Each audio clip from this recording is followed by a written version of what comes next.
बिस्मिल्लाहिर्रहमानिर्रहीम। अस्सलाम वालेकुम नाज़रीन, मैं हूं इब्रार हुसैन। नाज़रीन, आज हम बात करेंगे पाकिस्तान की सियासी और माशी हालात के हवाले से।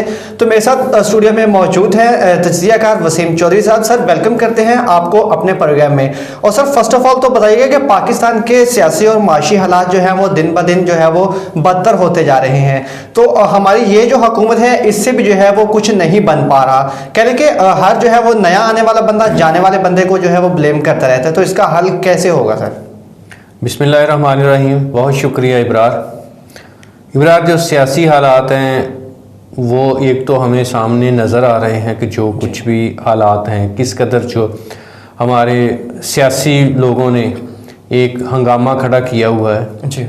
लेकिन बदकिस्मती ये है कि ये सारा हमारे मुल्क के लिए नहीं हो रहा, सही, हमारी कौम के लिए नहीं हो रहा। काश ये जितने भी लोग ये ड्रामा करते फिर रहे हैं सड़कों पर या कुछ जलसे जुलूस करते फिर रहे हैं, ये इस मुल्क की बेहतरी के लिए, इस मुल्क के हालात को ठीक करने के लिए, इसकी मईशत को ठीक करने के लिए किसी ने कोई कदम उठाया होता। ये सारे अपनी चोरियां और अपनी डकैतियां छुपाने के लिए, ये अपनी अपनी जो है वो स्किन को सेव करने के लिए सारा कुछ कर रहे हैं जी।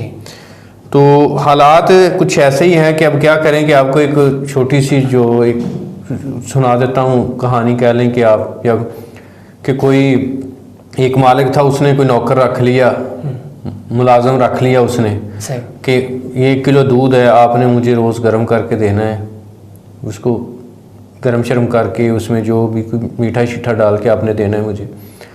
तो उसने उसको मालिक को पिलाना शुरू किया और कुछ दिनों के बाद उसने उसमें से 1 किलो में से 1 पाव जो है वो निकाल के खुद पीना शुरू कर दिया और उतना उसके अंदर पानी डालना शुरू कर दिया। मालिक को पता किसी तरीके कोई अंदाज़ा हुआ या पता चला जैसे भी है, तो उसने उसको चेक करने के लिए एक और बंदा रख लिया, नौकर, कि तू इसको चेक करेगा कि ये नहीं करेगा। अब कुछ दिनों के बाद उन दोनों ने काम शुरू कर दिया। अब दोनों के हिस्से में पाव पाव आना शुरू हो गया, तो मालिक का दूध रह गया आधा किलो, आधा कम हो गया, और आधा किलो जो है उन दोनों के हिस्से में पाव पाव आना शुरू हो गया। और जहाँ पे वो 1 पाव पानी डलता था, अब आधा किलो पानी मालिक को जाना शुरू हो गया, मिलना शुरू हो गया। अब मालिक को फिर किसी ने कहा कि आपके जो मुलाजिम हैं ये काम करते हैं, तो उसने उन दोनों को चेक करने के लिए एक तीसरा मुलाजिम रख लिया कि दोनों को चेक करेगा कि ये दूध में पानी डालते हैं तो पकड़ेगा इनको। वो भी उनके साथ मिल गया। अब तीनों ने मिलकर 3 पाव दूध निकालना शुरू कर दिया और 3 पाव उसके अंदर पानी डालना शुरू कर दिया और 1 पाव दूध रह गया पीछे।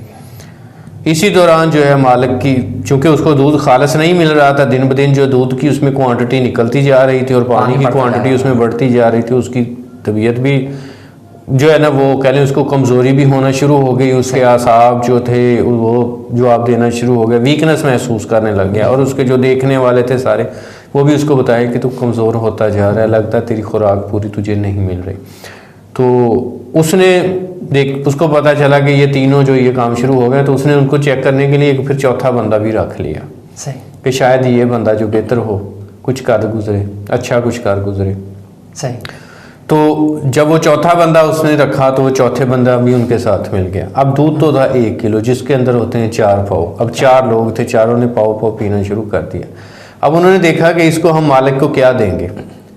फिर उन्होंने उसको धोखा देने की जो है ना एक तरतीब बना ली कि इसको हम धोखा देंगे। धोखा कैसे देंगे? अब उसकी चूँकि तबीयत भी ख़राब रहना शुरू हो गई, अब वो कमज़ोर बहुत ज़्यादा हो गया था, उसको हिलना जुलना, उसके जो कराहत उसमें हर वक्त रहती थी, सुस्ती काहली उसमें बढ़ गई, वीकनेस हो गई उसको।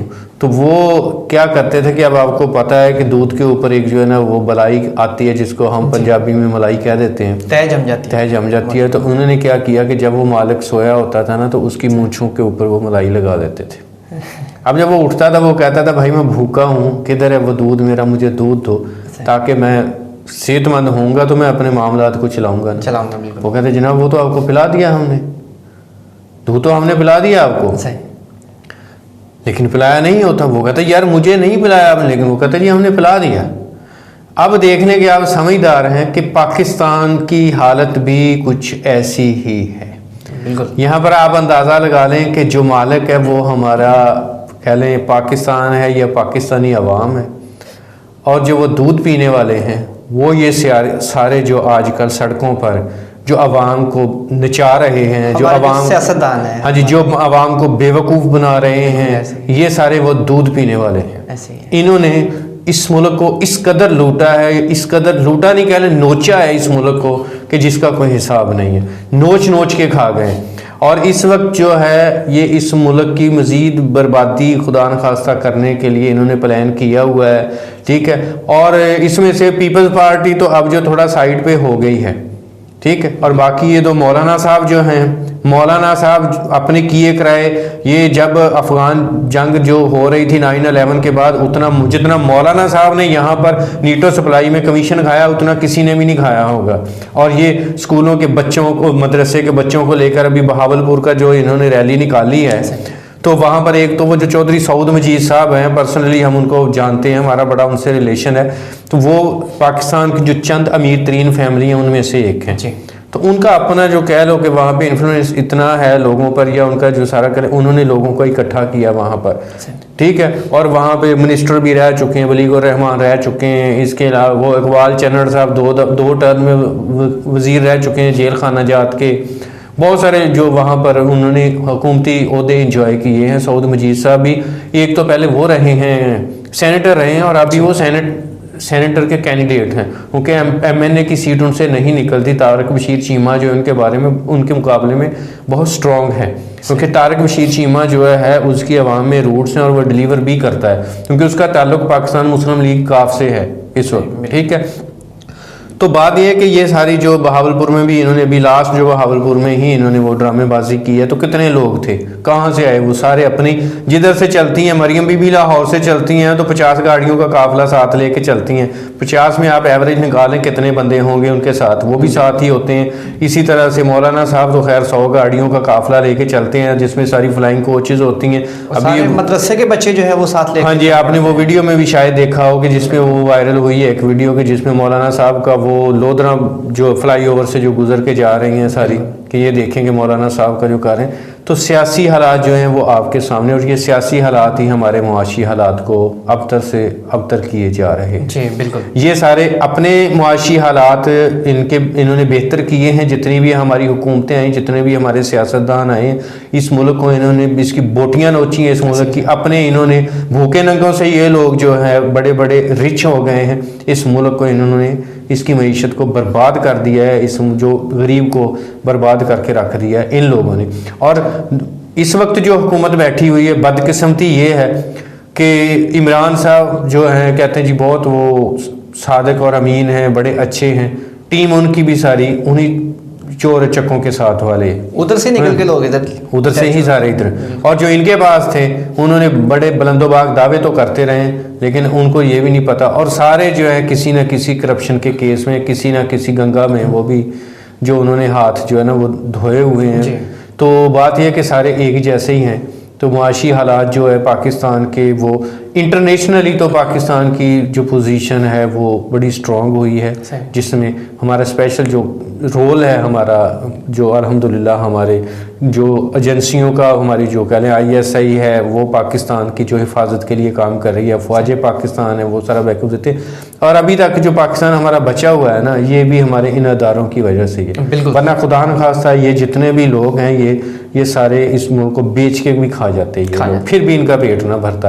तो मुआशी हालात ये मज़ीद जो अब तक करने जा रहे हैं, ये जो PDM बनी हुई है ये और ख़राब करने की कोशिश जा रहे हैं। और दूसरी साइड पे जो आगे बैठा हुआ है हुकूमत में, वो भी किसी काम का बंदा नहीं है, जिसको पता ही नहीं है कि क्या इसके साथ मुल्क के साथ हो रहा है। अगर इसको अभी जो ये इस्टेब्लिशमेंट पर इतना जो कीचड़ उछा रही है PDM, तो उनकी रास्ते की दीवार ही वो है। इस पाकिस्तान की एक्चुअली जो इक़्तिदार का मसला नहीं है, उनको ये है कि इस पाकिस्तान की बर्बादी को जो बचाने के लिए जो इस्टेब्लिशमेंट किरदार अदा कर रही है, अगर वो बीच में ना हो तो इनके लिए ये पाकिस्तान तरन वाला बन जाए और ये खा के डकार भी ना मारे। बिल्कुल, ये जिनको अपने घर का नहीं पता, जिनको बात करने की तमीज़ नहीं है, वो लीडर बनी फिर रही हैं। और साहब वो दूसरे मौलाना साहब जो है, उनका किरदार देखने कश्मीर कमेटी का कितना अरसा रहे।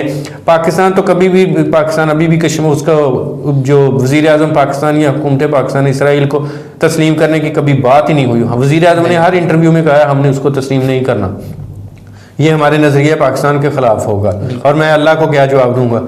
ये 21 तारीख को वहाँ पर उसके रैली निकालने के लिए जा रहे हैं। तो बात यह है कि भाई अगर मैं किसी पे कीचड़ उछालूं तो पहले मुझे अपने गिरबान में झांक लेना चाहिए कि मेरा करैक्टर उससे अगर स्ट्रांग हो तो बात करूं। तो इन लोगों ने ही पाकिस्तान की मुआशी हालत भी जो है ये दीगरों की हुई है, ये सारे ही इसको गिद्धे हैं सर, ये आप जी बिल्कुल सर, आपने बड़ी अच्छी बात की। अभी कुछ देर पहले जो है वो आपने बात की थी कि सब ने जो है वो करप्शन की गंगा में हाथ धोए हुए हैं, बल्कि सर मैं तो यही कहूंगा कि करप्शन की गंगा में हाथ नहीं धोए बल्कि करप्शन की गंगा में नहाए हुए हैं। इसकी बहुत बड़ी मिसाल है कि हमारे जितने भी सियासतदान हैं या जितने भी कह लें कि बड़े बड़े बिजनेसमैन हैं, उन्होंने कभी भी जो है वो टैक्स अदा नहीं किया। पूरा टैक्स तो क्या, कभी उन्होंने टैक्स अदा किया ही नहीं। तो हमारे मुल्क के जो है वो माशी हालात किस तरह बेहतर हो सकते हैं, तो इस हवाले से सर क्या कहेंगे आप? देखिए इब्रार, जहाँ पर टैक्सेस की बात है, जो मईशत को खड़ा करने के लिए टैक्सेस जो है वो देने ज़रूरी है। टैक्स कलेक्शन अगर हमारी प्रॉपर होगी तो हमारा जो है वो होगा। यहाँ पर भी जो है ना इसके दो हिस्से हैं टैक्स के। देखिए आप टूथपेस्ट ख़रीदते हैं, बिल्कुल उस पर आप टैक्स देते हैं, बिल्कुल ठीक है। आप कोई भी चीज़ पैकिंग में ख़रीदते हैं तो उस पर आप टैक्स देते हैं, डायरेक्ट नहीं देते, आप इनडायरेक्ट देते हैं। वो जो टैक्स है वो पहले जाता है मैन्युफैक्चरर के पास, जी जो कंपनी है, जो ऑर्गेनाइजेशन है उसके पास जाता है, उसने फिर आगे गवर्नमेंट को टैक्स देना है। लेकिन हमारे क्या होता है कि हम जो प्रोडक्ट यूज़ करते हैं, जो चीज़ पैकिंग में इस्तेमाल करते हैं, आप पानी ले लें पैक में, मिनरल वाटर ले लें, आप घी ले लें, चाय ले लें, कुछ भी ले लें, अभी आप उसको उठा के देखें उसके पीछे लिखा होगा टैक्स, इतना इस पे टैक्स है, तो दे रहे हैं ना हम। जी बिल्कुल। तो गरीब आवाम जो है या आम आदमी जो है वो टैक्स दे रहा है, वो फौरी तौर पे पे करता है, चीज परचेज करता है तो टैक्स दे रहा है। जो गवर्नमेंट मुलाजमीन है वो टैक्स दे रहे हैं, जो अच्छी अच्छी ऑर्गेनाइजेशंस हैं उनके टैक्स कलेक्शन हो रही है। आप देखें कि अगर वो अभी पिछले दिनों शबर जैदी साहब ने बात की है तो उसमें उन्होंने ये भी इसका जो रेफरेंस दिया है कि हमारे अगर आप देखें कि बिजली के जो कनेक्शन है हमारे, वो कमर्शियल आप देखें, कमर्शियल वो कनेक्शन देखें कि कितने हैं। फ़र्ज़ करें कि एक शहर में अगर वो कमर्शियल कनेक्शन 40 हैं, इसका मतलब ये है कि वहाँ पर बिजनेस हो रहा है। कमर्शियल कनेक्शन का मतलब है बिजनेस हो रहा है। लेकिन वहाँ पर जो FBR में टैक्स के लिए जो रजिस्टर्ड लोग हैं वो 100 में से 20 हैं या 15 है, बाकी लोग क्यों नहीं देते? तो वहाँ पर जो आम पब्लिक जो चीज़ हम खरीदते हैं उसको कंज्यूम करने के लिए, हमारी डेली इस्तेमाल की जो चीज़ें उस पर टैक्स देते हैं, लेकिन आगे जो मिडल मैन हम उसमें इनडायरेक्ट देते हैं टैक्स, लेकिन आगे जो मिडल मैन है जो उसको लेके जिसने आगे तक गवर्नमेंट तक वो टैक्स देना होता है वो चोर है, और वो यही अशराफिया ही होती है। सही सर, बड़ी अच्छी आपने बात की है। बात महंगाई की हो रही है तो ये बताइएगा कि महंगाई का जो है वो असल जिम्मेदार है कौन? क्योंकि हमारी जो हुकूमत है इनसे भी जो है वो महंगाई कंट्रोल नहीं हो रही, तो महंगाई में हमारी जो गरीब आवाम है वो पिसती चली जा रही है, हालात जो है वो दिन ब दिन बद से बदतरीन होते जा रहे हैं। तो कौन है वो खुदा का बंदा? अगर ये हुकूमत नहीं कर सकती तो कौन वो खुदा का बंदा है, या कोई ऐसा अलादीन का चिराग जो है वो आएगा जिसको रगड़ेंगे और ये सारी चीज़ें कंट्रोल हो जाएंगी? इस हवाले से आप क्या कहेंगे? हुकूमत क्यों नहीं ये कर सकती, क्यों नहीं कर पा रही? इब्रार, सिर्फ हुकूमत का काम नहीं है जी सर, ये जो है ना दोनों तरफ से जो इसका है। पहली बात तो ये कि यहाँ पर जिसका जिधर दा लगता है वो करता है जी, सिर्फ जिसका दा नहीं लगता वो ही नहीं करता, ठीक है। तो उसकी मैं आपको एक मिसाल दे देता हूँ, हमारी रूटीन की कह रहे हैं कि अगर हमारा दूध वाले जो दूध घर में आपके देने के लिए आता है ना जी, तो उससे अगर बात करें तो वो कहेगा कि तौबा तौबा, अल्लाह माफ़ी दे, वो इतनी महंगाई हो गई, इतनी मिलावट हो गई, ये हो गया वो हो गया। और उस बंदे को आप हल से हलफ लें कि क्या वो जो दूध लेके आता है उसमें पानी नहीं डाल के लेके आता है? बिल्कुल डालता है पानी, तो क्या बल्कि पता नहीं क्या क्या कुछ डाल के, ठीक है। दूध वाला है वो भी पानी डालता है, सब्जी वाला है वो इतना चीप रेट है। आप मेरे साथ सब्जी मंडी में चले जाएं, सब्जियों का जो उसका फार्मर है वो रोता है कि मेरी जो एक्चुअल कास्ट पूरी नहीं हो रही जो सब्जी मंडी में जाता है। लेकिन होता क्या है कि कि वहाँ पर जो सब्जी मंडी के जो आड़ती हैं उन्होंने उस बंदे को, गरीब होता है हमारा ज़िम्मेदार जो है, इसको तो उन्होंने जो इस मुल्क का असासा है, जो ज़राअत रीढ़ की हड्डी है, उसका इन्होंने सत्यानाश किया हुआ है। वो आड़ती से उसको ज़रूरत होती है, पैसे लिए होते हैं, आड़ती उसके मर्जी के रेट से उठाता है और आगे मर्जी के रेट से बेचता है। फ़र्ज़ करें कि आप एक सब्जी कोई भी ले लें जिसका रेट मार्केट में आपको 100 रुपये किलो मिलता है ना, आप अगर सब्जी मंडी में जाके या फार्मर से किसी से पूछें तो वो 15-20 रुपए में वहाँ से मिलती है। बिल्कुल। तो एक तो वो आड़ती जो है वो वहाँ पर ये गेम करता है। दूसरा ये होता है कि सब्जी बेचने वाला, अब बाजार में एक सब्जी बेचने वाला है जो 100 की 5 किलो लेके आया है और वहाँ पर खड़ा होकर वो 100 रुपये किलो बेच रहा है। बिल्कुल। लेकिन कहता है चीनी महंगी है, घी महंगा है। जो दूसरे बेचते हैं उस पर वो वावेला करता है, जो खुद कर रहा है वहाँ पर चोर बाजारी कर रहा है उसका वो जिक्र नहीं करता। इसी तरह से जो हमारे लोग हैं, ये बड़े बड़े बिजनेसमैन हैं जो ज़ख़ीरा अंदोज़ी करते हैं, वो भी इसके ज़िम्मेदार हैं महंगाई के। महंगाई है नहीं, ये खुद साख्ता महंगाई है। ठीक है। दूसरी तरफ से अगर आप देखें कि गवर्नमेंट की तरफ से, तो गवर्नमेंट हमारी जो भी गवर्नमेंट आई है, पिछली गवर्नमेंट जो है वो कुछ चक्कर दे के सामने कोई और फिगर ले आती थी, पीछे कुछ और होता था। ये गवर्नमेंट जो है ये तो इंतहाई कह लें कि नाअहल साबित हुई है, नाकाम है। इनको तो इस चीज़ की परवाह ही नहीं है। ये तब कंट्रोल कर सकते हैं इसको, महंगाई को, जब ये इसके ऊपर कोई टेंशन लेंगे। इमरान खान साहब को मैं बैठ के कह देता हूँ कि आज ये हो गया है, वो उसकी वेरिफिकेशन नहीं करते कि ये हो गया है। मैं उनको कह दूँ चीनी 70 रुपये किलो हो गई है, तो वो फौरी तौर पर मीडिया को बुला के जो कहते हैं कि चीनी 70 रुपये हो गई है, तो ये नहीं देखेंगे, नहीं सर चीनी 100 रुपये किलो है इस वक्त भी। ठीक है। वो भी किलो किसी को पूरी मिलती ही नहीं है। सहूलत बाज़ार इन्होंने लगाए हैं, सहूलत बाज़ारों में जाके आटा तो लें आप देखें जाके आटा वहाँ पर क्या चीज़ है। सब स्टैंडर्ड आटा मिल रहा है जो आपको कह लें कि ये 840 रुपये का जो 20 किलो का थैला है, वो इंसानों के खाने वाला ही नहीं है। मिल मालकान से जब बात करते हैं तो वो कहते हैं गवर्नमेंट हम पे प्रेशर डालती है, सस्ता दो, हमें बारे में नहीं आता, हम कैसे दे। वो कहते हैं बस ठीक है दो। ये तो सर सीधा सीधा इंसानी जिंदगियों के साथ, इंसानी जिंदगियों के साथ, और गवर्नमेंट उसमें शामिल है। बिल्कुल। गवर्नमेंट उसमें शामिल है। गवर्नमेंट के लोग फूड डिपार्टमेंट के हर मिल के साथ बैठे हुए हैं, वहां से खुद पैकिंग करवाते हैं वो बैठ के। बिल्कुल। मुझे पता है, खुद पैकिंग करवाते हैं। और मैं आपको कहता हूँ, गारंटी करता हूँ, पूरे पाकिस्तान में चैलेंज करता हूँ मैं, जो भी हमारे व्यूअर्स हैं, कि आप चले जाएं सहूलत बाजार से जाके वो आटा लें। अगर वो आटा और जो मिल से आप महंगे दामों आटा खरीदते हैं, जो 1500 रुपये का 20 किलो का थैला आपको मिलेगा, वो आप वहां से जाके लें। अगर जमीन आसमान का फर्क ना हो तो आप बात कीजिए। ये तो फिर सर मिली भगत से काम हो रहा है ना, मिली भगत से सारा खा रहे हैं। असल जो मसला है, हुकूमत का कोई इसमें कंट्रोल ही नहीं है। इब्रार एक दौर ये होता था कि जब प्राइस कंट्रोल मजिस्ट्रेट होते थे, जो जगह जगह जाते थे वो जाके उसको करते थे, चेक करते थे। अब जो पिछले कितने सालों से जो प्राइस कंट्रोल मजिस्ट्रेट्स के जो इख्तियारात थे वो लेकर जुडिशरी को दे दिए, जजेस को दे दिए। अब जजेस का जो होता है पब्लिक के साथ इंटरेक्शन नहीं होता। उसकी दो रीजंस होती हैं। वो उस सीट पे बैठे होते हैं कि उन्होंने बहुत सारे लोगों के खिलाफ भी फैसले दिए होते हैं, उनके सिक्योरिटी थ्रेट्स होते हैं, सिक्योरिटी इश्यूज होते हैं उनके। ठीक है।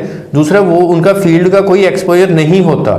ठीक है। वो जुडिशरी को इन्होंने दे दिया सारा कुछ, ना वो आए मार्केट में चेक करने के लिए, ना कोई एक्शन हो।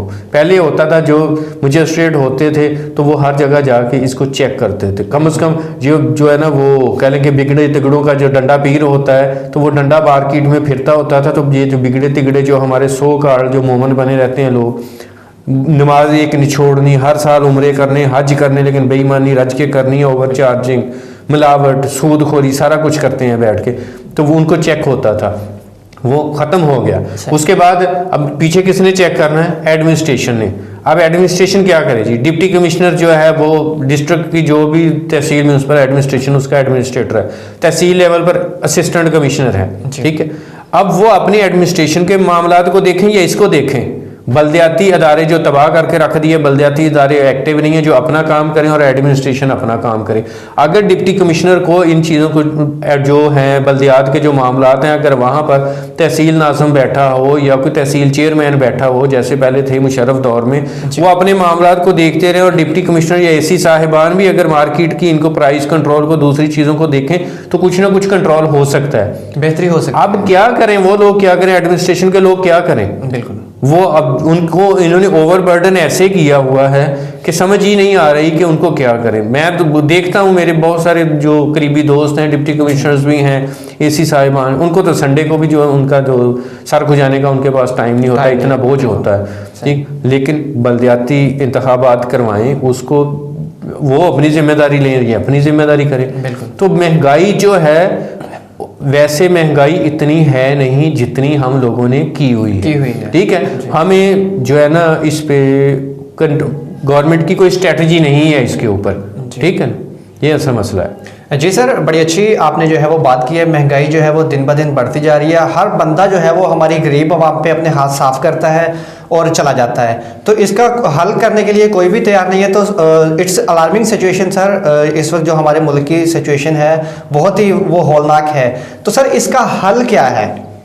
इमरान, इसका हल जो है ना सबको बहुत पता है। मेरे को मशवरा देने से किसी ने कोई कार नहीं लेना, पता सबको ही है। लेकिन फिर भी जो हम देखेंगे इसका हल जो है, सबसे पहले तो जो है ना हमें अपना जो ईमान को जो है वो ताज़ा करने की ज़रूरत है। जी बिल्कुल, सबको, बिल्कुल। एक मजदूर से लेकर ब्यूरोक्रेट तक, पीएम तक, बिजनेसमैन तक, हर किसी को अपने ईमान को ताज़ा करने की ज़रूरत है।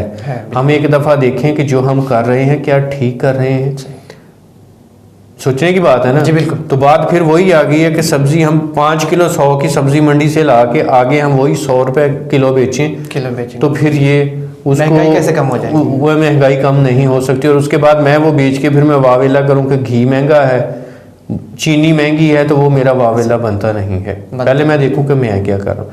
हर किसी को अपने अपने एंड से जो है करने, ज़ख़ीरा अंदोज़ों को खुदा का खौफ होना चाहिए, ठीक है।